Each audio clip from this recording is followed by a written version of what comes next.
أعوذ بالله من الشيطان الرجيم. بسم الله الرحمن الرحيم.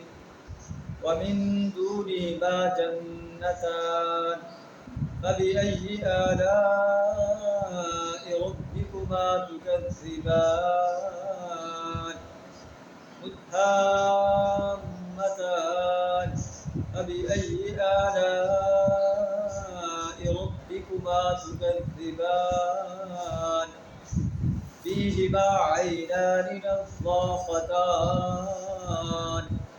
فبأي آلاء ربكما تكذبان صدق اللہ العظیم. سورہ الرحمن آیت نمبر 62 کا 67 آپ کے سامنے تلاوت. اہل ایمان کے حسین انجام کا اور اعلیٰ نعمتوں کا ذکر ہو رہا. ایسے محسوس ہوتا ہے کہ قرآن میں کچھ لوگ وہ ہیں جو السابقین ہیں، مقربین، جن کے لیے اعلیٰ جنتیں ہیں، اور دوسرے اصحاب الجمین ہیں جن کے لیے اس سے کچھ کم جنتیں ہیں. تو دو جنتیں جو ہیں محسوس ہوتا ہے کہ کچھ مقربین کے لیے ہے، کچھ جو ہے ان کا ذکر جو ہے اہل زمین کے لیے، اصحاب الجمین کے لیے. ومن دونہما جنتان، ان دو باغوں کے علاوہ دو باغ اور ہوں گے. فبأي آلاء ربكما تكذبان، اے جن و انس اپنے رب کے کن کن انعامات کو چکاؤ. مدہامتان، گھنے سرسبز و شاداب باغ. فیہما عینان نضاختان، دونوں باغوں میں دو چشمے فواروں کی طرح ابلتے ہیں. فیہما فاکہۃ ونخل ورمان، ان میں بکثرت پھل، کھجوریں اور انار ہوں گے. فبأي آلاء ربكما تكذبان، اے جن و انس تم اپنے رب کی کن کن نعمتوں کو جھٹلاؤ.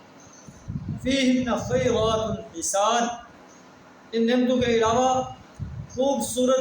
خوبصورت بیویاں ہوں. فبأي آلاء ربكما تكذبان، حور مقصورات فی الخیام، خیموں میں ٹھہرائی ہوئی حوریں ہوں. فبأي آلاء ربكما تكذبان، اے جن و انس تم میری کن کن نعمتوں کو جھٹلاؤ. لم يطمثهن انس قبلهم ولا جان، ان جنتوں سے پہلے کبھی کسی انسان یا جن نے ان کو نہیں چھوا ہوگا.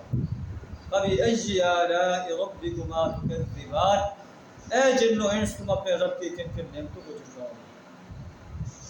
متکئین علی رفرف خضر وعبقری حسان، جنتے انسان سبز قالینوں، نفیس و نادر فرشوں پر تکیے لگا کے بیٹھے.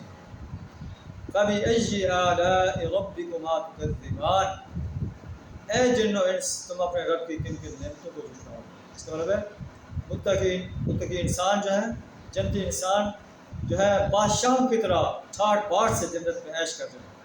تبارک اسم ربک ذی الجلال والاکرام، بڑی برکت والا ہے تیرے رب جلیل و کریم کا نام، جس نے اہل ایمان کو اتنی حسین نعمتوں سے سرفراز فرمایا ہے، اس لیے کہ وہ دنیا کے اندر اللہ کا خوف رکھتے رہے، اللہ کی خشیت پہ قائم رہے، اللہ کے احکامات پر عمل پیرا رہے، اللہ کی پرستش، اللہ کی بندگی و غلامی اختیار کرتے رہے، اللہ کی اطاعت اختیار کرتے رہے، اللہ ہی کو حاجت روا اور مشکل کشا مانتے رہے، اللہ کے نظر و نیاز مانتے رہے، اللہ کی حاکمیت کو تسلیم کرتے رہے، اللہ کی حاکمیت کو اس سرزمین پر غالب کرنے کے لیے، باطل نظاموں کو مٹانے کے لیے جد و جہد کرتے رہے.